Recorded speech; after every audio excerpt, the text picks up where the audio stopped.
Бустерите на Walkie-Talkie имат два режима на работа. Автоматичен и авариен. Ето сега ще ви покажем първия режим. Слагате на минуса, на плюса, включвате бустера, изчаквате. Той заработва 5-6 секунди, палите колата. След което изключвате бустера и започва да показва колко зарежда алтернатора. Сега да покажем авариен режим на работа на бустера. Слагаме само едната клема, включваме бустера,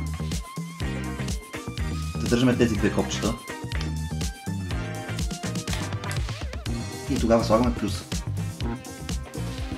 Палим колата, след което изключваме и пак показва колко зарежда и накрая спираме бустера. При какви условия се използва аварийният режим? Той се използва, когато е необходима по-голяма мощност, евентуално когато е изтощен акумулатора напълно.